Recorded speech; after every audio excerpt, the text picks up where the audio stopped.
Como diz o pastor Arildo, hoje qual é o dia hoje? 13 de dezembro, estamos caminhando, graças a Deus, né? Se eu pintar um pouquinho mais de moreno, acho que dá para passar por ele, não dá, irmãos? O pastor Arildo se encontra em gozo de férias, vamos orar por ele, pela família, né? Férias pastorais são muito importantes, porque pastor, na verdade, nunca tira férias, irmãos, né? Eles tiram aquelas semanas fora, mas o pastor continua pensando na igreja o tempo todo, viu? Contando esse segredinho para vocês. O pastor não para de pensar na igreja.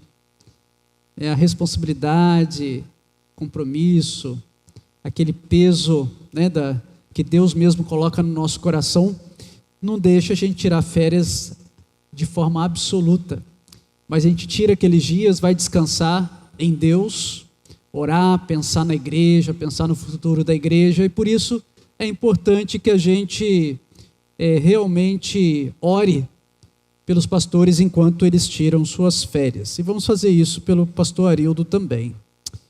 Abra comigo a palavra do Senhor,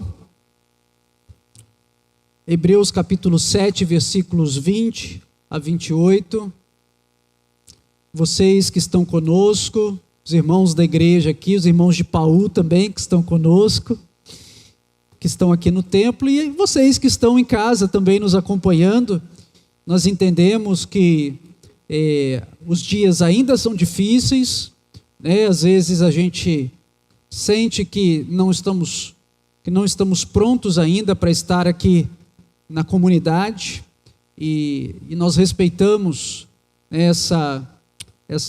a decisão dos irmãos em realmente continuarem adorando em casa, mas eu convido para que vocês façam desse momento um momento muito especial, e nós oramos para que esse momento seja um momento especial. Vamos abrir então Hebreus capítulo 7, faremos a leitura dos versículos 20 ao versículo 28. A última vez que estivemos aqui, fizemos a exposição de Hebreus 7, de 1 a 19, e hoje, Hebreus 7, de 20 a 28.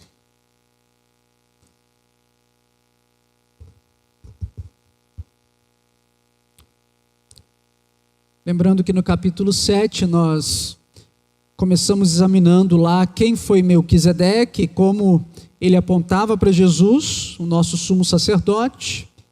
Nós vimos que Jesus, ele não era da ordem aarônica, ele não era da tribo de Levi, mas era da ordem de Melquisedeque, que era aquele símbolo do passado, que Deus havia preparado com tanto cuidado, de um sacerdócio superior, né, de alguém que seria sacerdote e rei ao mesmo tempo, que apontava então para Jesus, o nosso sumo sacerdote e rei, essa ordem superior e eterna. E quando nós entramos no texto de hoje, nós continuamos tratando do sacerdócio de Cristo, mas com uma ênfase um pouco diferente, por isso eu quero convidar você a ficar em pé, para fazermos a leitura de forma responsiva desse texto.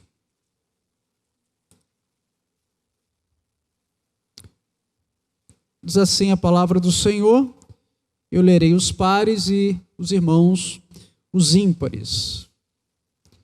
Se a Luciana quiser ajudar a gente e fazer até para ajudar na projeção, né? Acho que fica bom. Ler os ímpares, a igreja lê os ímpares junto com a Luciana, e eu lerei os pares. Palavra do Senhor em Hebreus capítulo 7, a partir do versículo 20. Diz assim a palavra do Senhor: e visto que não é sem prestar juramento, porque aqueles sem juramento são feitos sacerdotes, mas este com juramento, por aquele que lhe disse: o Senhor jurou e não se arrependerá, tu és sacerdote para sempre. Por isso mesmo Jesus se tem tornado fiador de superior aliança. Ora, aqueles são feitos sacerdotes em maior número, porque são impedidos pela morte de continuar. Este, no entanto, porque continua para sempre, tem o seu sacerdócio imutável. Por isso, também pode salvar totalmente os que por eles se chegam a Deus, vivendo sempre para interceder por eles. Com efeito, nos convinha um sacerdote como este, santo, inculpável, sem mácula, separado dos pecadores e feito mais alto do que os céus. Que não tem necessidade, como os sumos sacerdotes, de oferecer todos os dias sacrifícios, primeiro por seus próprios pecados, depois pelos do povo, porque fez isto uma vez por todas, quando a si mesmo se ofereceu. Porque a lei constituiu sumos sacerdotes a homens sujeitos à fraqueza, mas a palavra do juramento, que foi posterior à lei, constituiu o Filho perfeito para sempre. Todos juntos, o versículo 22. Por isso mesmo, Jesus se tem tornado fiador de superior aliança. Mais uma vez. Por isso mesmo, Jesus se tem tornado fiador de superior aliança. Vamos orar. Pai, eis aberta a tua palavra, Senhor. Deus, somos tão felizes porque o Senhor não nos deixou, ó Deus, ao léu. O Senhor nos trouxe para ti e o Senhor nos conduz pela tua palavra. Eis aberta nesse momento. E pedimos, ó Deus, que de fato o Senhor fale conosco. Não seja o pregador falando, mas seja o Espírito Santo falando. Ó Deus, e que o Senhor trabalhe nos corações aqui presentes, nos corações em casa. E que tudo isso, Senhor, contribua para o bem do teu povo, para a expansão do teu reino e para a glória do teu santo nome. Em nome de Jesus, amém e amém. Podem vos assentar.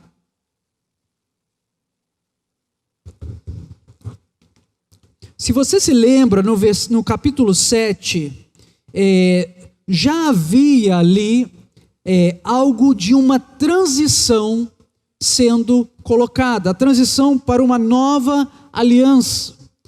Quando você olha o versículo 12 do capítulo 7, você vê lá que quando se muda o sacerdócio, necessariamente há mudança de lei.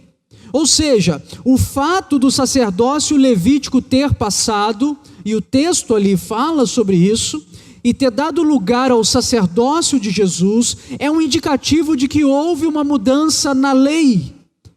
A lei baseada em mandamento carnal foi revogada em favor de uma lei viva e espiritual, é o que diz o versículo 16. Porque aquela lei promulgada lá no deserto, lá no Sinai, se mostrou fraca e inútil, incapaz de aperfeiçoar o povo de Deus. A lei era um sinal importante, era algo importante, mas era apenas uma sombra. Ela era ineficaz por si mesmo, porque ela não transformava os corações. A lei, pelo contrário, ela enfatizava a separação entre Deus e o povo. E o próprio apóstolo Paulo, mais tarde, vai falar sobre isso. Porque é a lei que me diz que eu sou pecador. A lei que me diz que eu sou assassino. A lei que me diz que eu sou adúltero. A lei que me diz que eu sou infiel a Deus. Aqui, queridos irmãos, precisamos entender e esclarecer que quando nós falamos que a lei havia sido revogada, a lei havia passado, nós precisamos entender o que o autor quer dizer. É claro que não é a lei moral que passou, que foi revogada, porque Deus, o nosso Deus é um Deus moral. É um Deus que tem um caráter, e a lei moral é uma expressão, é a expressão do caráter santo de um Deus santo. Então aquela lei moral não poderia ser revogada. A lei moral que era resumida nos 10 mandamentos, a lei moral que aparece nas páginas das Escrituras, jamais passaria. Deus não muda e os seus padrões não mudam. O que está sendo mencionado aqui como uma lei que havia ficado caduca é justamente a lei cerimonial, aquela estrutura criada e dada por Deus lá no Sinai, através de Moisés, que permitia que um povo, que não era um povo perfeito, pelo contrário, era um povo distante de Deus, caminhasse num relacionamento pactual com o seu Deus. Era isso. Aquela lei cerimonial foi revogada para sempre, porque aquela lei era apenas um sinal e uma sombra a respeito de algo que havia de vir. E nós que estamos nos aproximando do Natal sabemos que o que estava para vir veio, e essa pessoa é Jesus. Portanto, aqui o texto nos apresenta a constatação que o sacerdócio mudou, já não é mais o sacerdócio levítico, né, mas o sacerdócio de Cristo. A lei mudou, não é mais a lei cerimonial, carnal, mas a lei inscrita nos nossos corações, uma lei espiritual. E a aliança mudou. O sacerdócio foi substituído, a lei foi substituída e a aliança foi substituída por uma aliança superior, conforme diz o texto que lemos hoje. Uma nova aliança. A nova aliança não era nova em essência, mas era nova em poder, em autenticidade. E o pivô dessa grande mudança é o próprio Senhor Jesus. E Jesus aqui é citado, conforme o versículo que nós repetimos algumas vezes, como o fiador da nova aliança. E esse é o tema da nossa mensagem de hoje. Jesus, o fiador da nova aliança. O fiador era aquele garantidor de uma dívida, ou garantidor de um contrato. Aqui, Jesus é a garantia da aliança. E é sobre isso que nós estamos falando. E antes de entrarmos nesses detalhes, precisamos entender um pouquinho sobre o que era uma aliança. A celebração de alianças era algo muito comum nos tempos, nas culturas do Antigo Testamento. Uma aliança basicamente era um acordo de relacionamento entre partes, uma espécie de contrato. Numa época onde a escrita era escassa, as pessoas elas se comprometiam através de alianças, né? Elas assumiam compromissos, faziam promessas, elas prescreviam consequências para o caso de quebra de um acordo, assim como fazemos hoje em dia nos nossos contratos. E é claro, para que não ficasse suave demais, elas eram celebradas através de ritos, de cerimônias. Por exemplo, o tipo de cerimônia registrada lá em Gênesis capítulo 15, se você tiver a curiosidade de ir acompanhando enquanto eu vou citando, quando Deus faz aliança com Abrão, os celebrantes daquela época, eles sacrificavam animais, partiam os seus animais e passavam entre as partes, dando a ideia que assim se faria com aquela parte que quebrasse a sua parte no contrato, na aliança, dando a ideia de que eles sofreriam o ônus da quebra da aliança. Era como se os celebrantes dissessem: assim se faça comigo, se eu quebrar a minha parte dessa aliança. Aqueles animais, então, partidos, eles simbolizavam, elas figuravam como a garantia de que aquele acordo seria cumprido. Quando chegamos ao Êxodo e a história das alianças, e as alianças feitas na palavra de Deus são muitas, mas quando chegamos ao Êxodo, nós chegamos ao cume, ao ápice do Antigo Testamento no que diz respeito à celebração da aliança.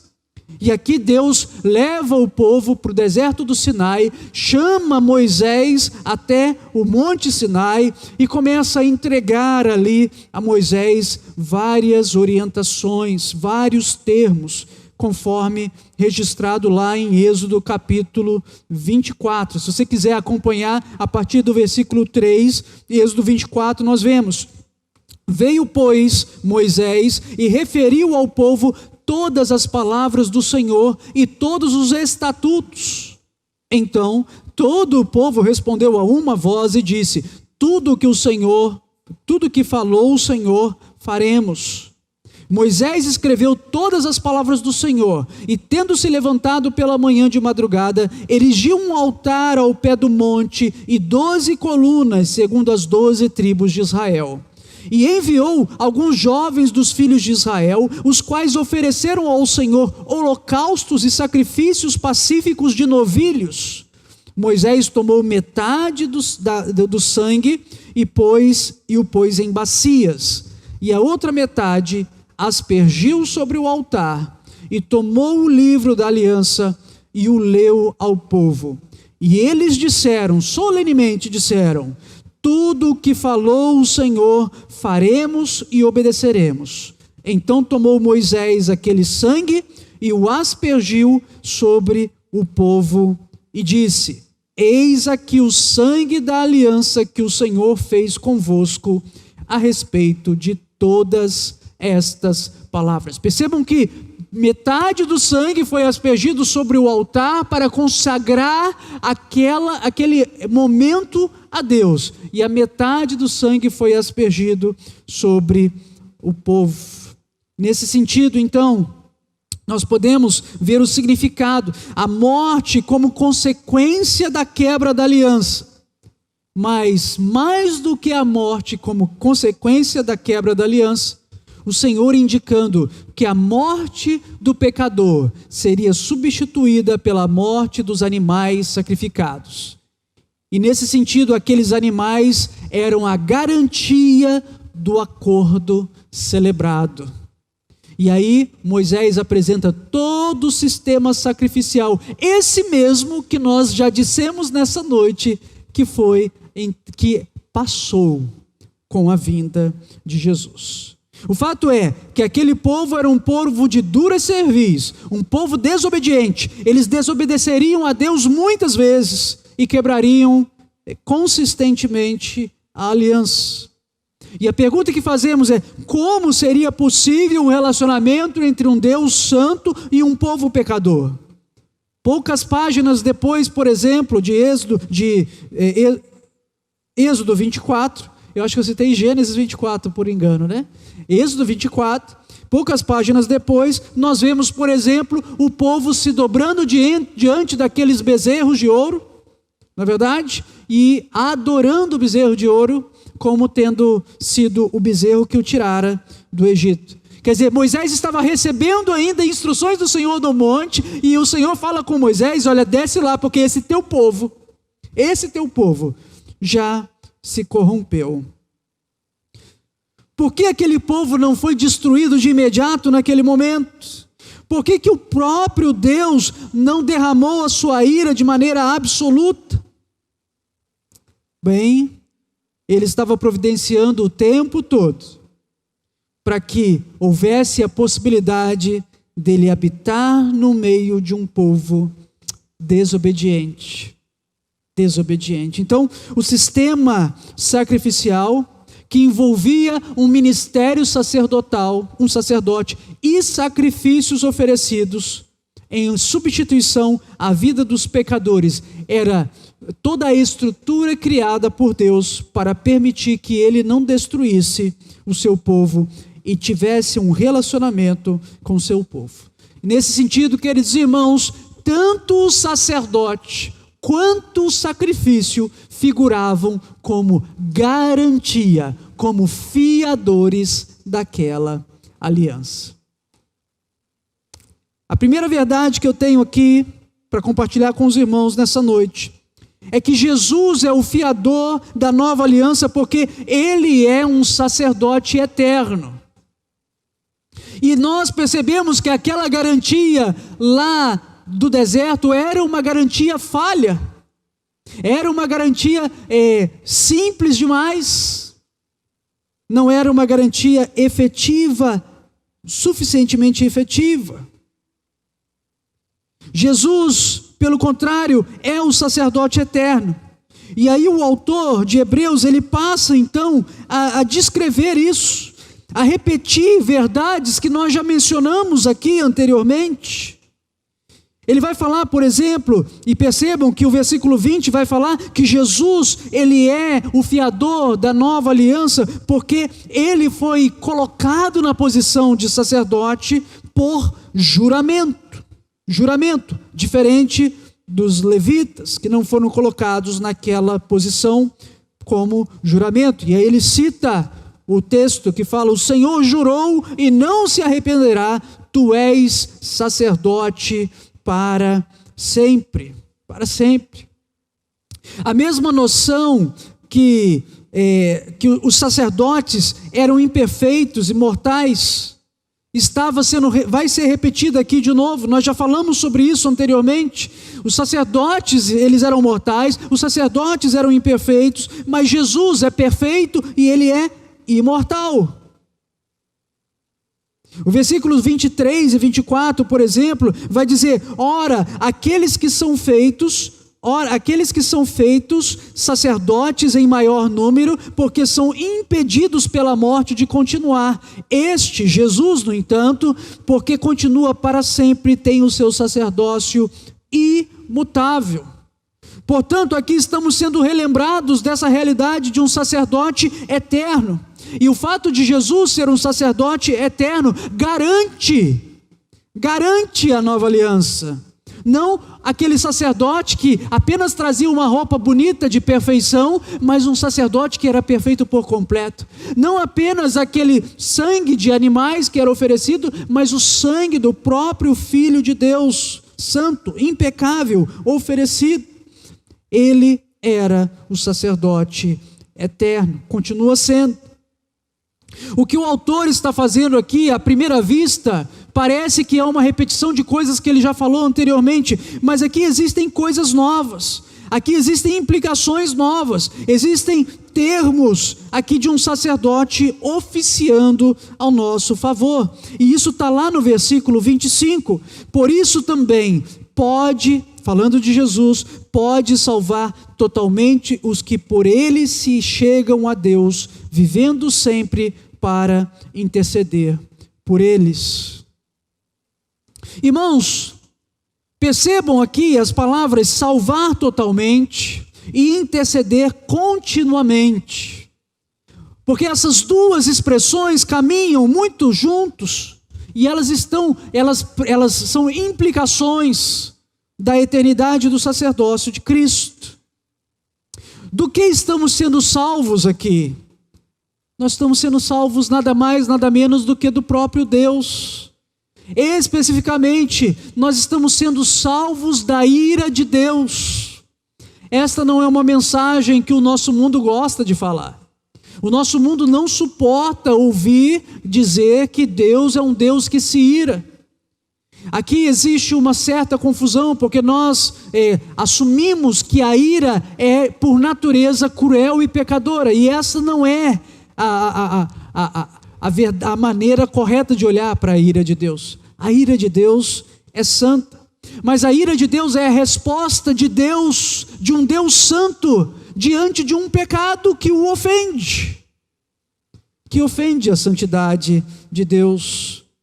Aqui então, nós lembramos de Romanos capítulo 1, versículo 18, que fala que a ira de Deus se revela contra toda injustiça. Contra toda injustiça. Cristo pode nos salvar para sempre da ira de Deus. Essa ira que vai ser derramada sobre todos aqueles que não conhecem a Deus, aqueles que insistem em andar os seus próprios caminhos. Mas aqueles que vieram a Cristo, por esses, Jesus intercede e continua e vai continuar intercedendo por eles até que os encontre aí glorificados no reino do seu Pai. Até que tenhamos essa realidade muito clara nas nossas mentes, queridos irmãos, nós não vamos entender a Bíblia Sagrada, não vamos entender o livro de Hebreus. O livro de Hebreus lança luz sobre toda a realidade, sobre toda a revelação do Antigo Testamento, do Novo Testamento, e nós precisamos entender, o nosso Deus é santo. E é apenas porque existe um sumo sacerdote, não mais num santuário feito por mãos humanas, mas um santuário feito, existente diante do próprio Deus, um santuário celestial. É por causa da intercessão dele é que nós podemos ter esperança que seremos salvos e seremos livres da ira de Deus. É isso. Um sacerdote eterno é o que nós precisamos. Precisamos entender que o maior problema do mundo não é o maior problema das nossas vidas, não são os nossos problemas de dinheiro, não são os nossos problemas de saúde, apesar de eles acontecerem e nos abalarem, não é a violência com a qual nós temos que conviver, não é a própria pandemia que tem nos desafiado, nem a corrupção, nem as queimadas na Amazônia, o aquecimento global, qualquer coisa. O maior problema do mundo não é, ou da minha vida, não é o problema do casamento que eu possa enfrentar, não é um filho rebelde, não é um pai adoecido, não é o abuso, nem a degradação moral de uma sociedade que está cada vez mais longe de Deus, irmãos. O principal problema do mundo, e o problema de todos, é que nós merecemos a ira de Deus, e a menos que nos reconciliemos com o Deus Criador, jamais poderemos escapar da ira do seu julgamento. E é por isso que a nossa salvação depende da obra ativa de Cristo para todo sempre. Não apenas a obra passada de Cristo, não apenas a cruz, não apenas o fato de eu ter recebido Jesus na minha vida como Salvador. O trabalho de Cristo continua, e Ele continua intercedendo por mim, e Ele continua fazendo com que as minhas pegadas sejam firmadas, e no caminho que conduz à salvação. Ele vive para sempre, para interceder por nós. Percebam o texto, no versículo 25, Jesus vive para interceder por aqueles que se chegam a Ele. E eu queria que você pensasse nisso. Esse sacerdote eterno, ele está na posição sacerdotal dele, para que você tenha alguém intercedendo por você diante de Deus Pai. Isso é tremendo. A segunda verdade é que Jesus é o fiador da nova aliança, porque ele é um sacerdote perfeito. É o que diz no texto. A partir do versículo 26, o autor vai mais uma vez falar sobre coisas que ele já falou, vai comparar o sacerdote de Jesus com o sacerdote levítico.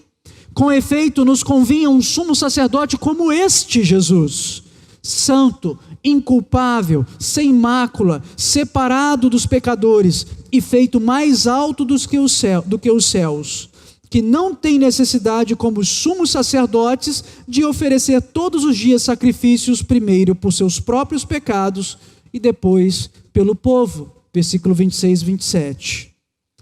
Que garantia poderia haver da parte de um sacerdote que tinha que oferecer sacrifícios por si mesmo? Você não duvida de um médico que fala para você perder peso se ele mesmo é gigante? Como é que você acredita no médico que fala para você, você precisa parar de fumar, e você vê que ele está fumando? E como é que você acredita num sacerdote que te chama para ser santo, para ser purificado, e ele mesmo, todos os dias que precisa comparecer diante de Deus, tem que oferecer sacrifícios por si mesmo? Aqui vemos claramente a insuficiência, a precariedade do sacrifício, do sacerdócio levítico, porque era um sacerdócio imperfeito. Que garantia você teria que naquele dia o sacerdote não se purificou da maneira correta? Que garantia você teria que aquele sacerdote estaria orando por você e que Deus ouviria a sua oração quando ele se aproximava de Deus? Que garantia você tinha que ele ainda não era mais culpado diante de Deus? Mas com Jesus foi diferente, glória a Deus por isso. Como santo e inculpável, como diz o texto, ele não precisava oferecer sacrifícios por si mesmo. Ele foi completamente aceitável diante de Deus Pai, desde a sua concepção sem pecado até a sua morte de cruz em obediência absoluta. Esse era o sacerdote que nós precisávamos. Esse era o sacerdote que nos convinha um sumo sacerdote perfeito. Ele foi obediente até a morte e morte de cruz, separado dos pecadores, foi feito mais alto do que os céus, e agora diante de Deus comparece, não nesse santuário feito por mãos humanas, mas no próprio santuário celestial do trono de Deus. E diante desse Deus comparecendo como um sacerdote perfeito, ele pode interceder por nós, de maneiras que quando Deus olha para nós, ele olha para a perfeição de Cristo. Ele não olha para o nosso pecado, ele não olha para a nossa imperfeição, mas ele olha para a perfeição do sacerdote Jesus. Da mesma maneira que o sacerdote no Antigo Testamento podia comparecer com suas roupas purificadas diante de Deus, e Deus olhar para o povo, olhar para as pedras que representavam o povo de Deus, e olhar para o povo de maneira satisfatória. Agora, Jesus olha para nós, Deus olha para nós através de Jesus e nos vê de maneira aceitável diante dele. Por isso, Jesus é o fiador da nova aliança como um sacerdote perfeito. Em terceiro lugar, em último lugar, irmãos, a terceira verdade é que Jesus é o fiador da nova aliança, porque ele é um perfeito sacrifício. Um perfeito sacrifício. Não apenas sacerdote eterno, não apenas sacerdote perfeito, Jesus é o sacrifício perfeito, e isso o torna fiador, a garantia da nova aliança. E o versículo 27 explica isso no seu finalzinho, quando fala que Jesus não tem necessidade, como aqueles sumos sacerdotes, de oferecer todos os dias sacrifícios por si mesmo e pelo povo. Ele vai terminar dizendo: porque isto fez uma vez por todas, quando a si mesmo se ofereceu. Aqui nós voltamos às cerimônias de celebração da aliança. É claro que vem à nossa mente aquela realidade dos sacerdotes que precisavam oferecer os sacrifícios no altar, lá primeiramente no tabernáculo e depois no templo de Jerusalém. Mas também nós pensamos no próprio exemplo de Abraão, que eu citei do capítulo 15 de Gênesis. E ali naquela cerimônia especial, os animais haviam sido preparados e partidos por Abraão, e estavam ali as suas partes separadas, um caminho feito e tudo preparado para aquela cerimônia. E quando, diferentemente daquilo que se esperava, que era passar Abraão e passar com ele Deus no meio dos sacrifícios, apontando para o fato de que ali havia um compromisso, um pacto sendo firmado entre Deus e Abraão, com a condição, com a garantia dos animais que haviam sido sacrificados. Apesar de isso ser esperado, vem sobre Abraão um profundo sono, e acontecem trevas, e o texto nos diz que Abraão ficou de fora, e quem passa no meio daquele sacrifício é o próprio Senhor, na figura de um fogareiro fumegante e uma tocha de fogo que passa no meio daquelas partes de animais.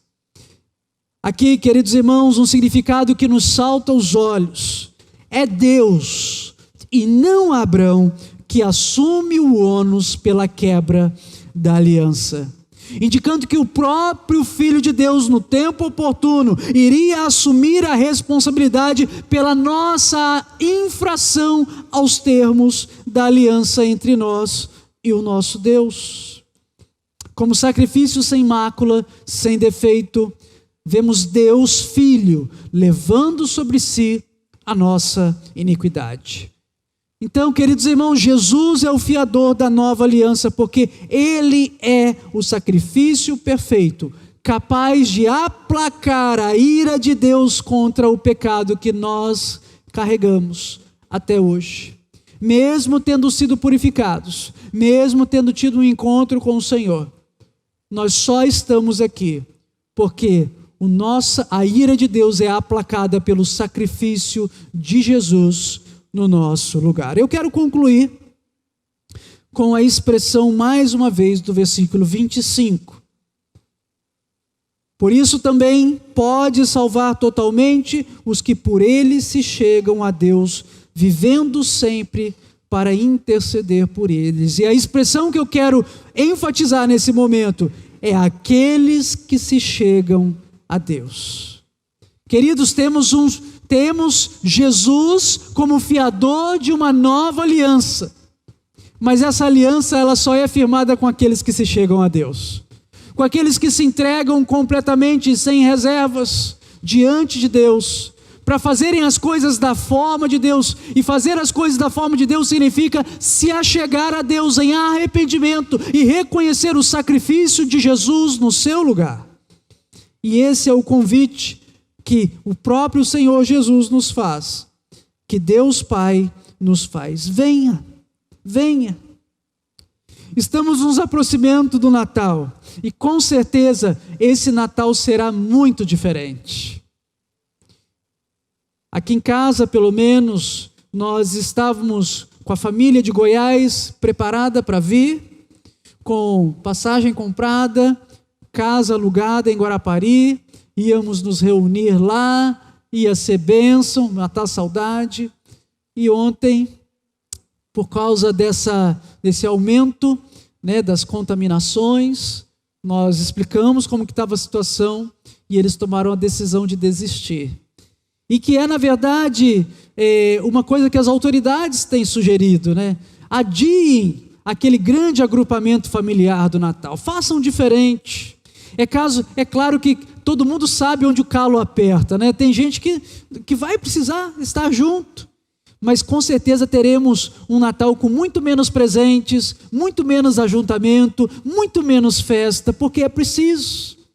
Mas existe uma coisa que Deus nos convida a fazer nesse Natal, a vir a Ele.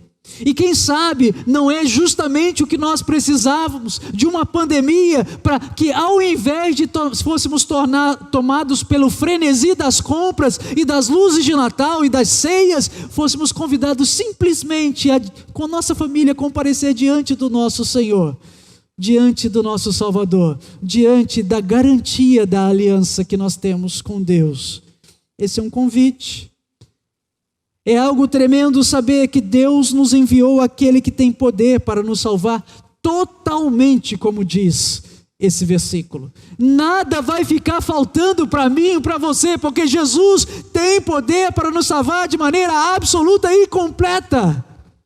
E nada poderá nos acusar ou manter a nossa acusação contra nós diante de Deus. Como diz o próprio apóstolo Paulo em Romanos capítulo 8, quem nos condenará? É Cristo Jesus, aquele que, ao invés de nos condenar, morreu por nós, a si mesmo se entregou por nós.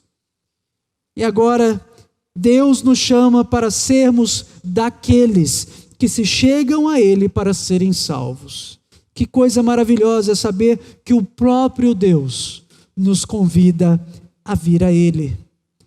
É tremendo ver que esse Deus separou, esse Deus justo, santo, que poderia derramar sobre nós a sua ira, preparou para nós um modo salvítico, de nos aproximarmos a Ele e vivermos com Ele, vivermos para Ele e desfrutarmos eternamente do Senhor. Jesus, a garantia, o fiador da nova aliança.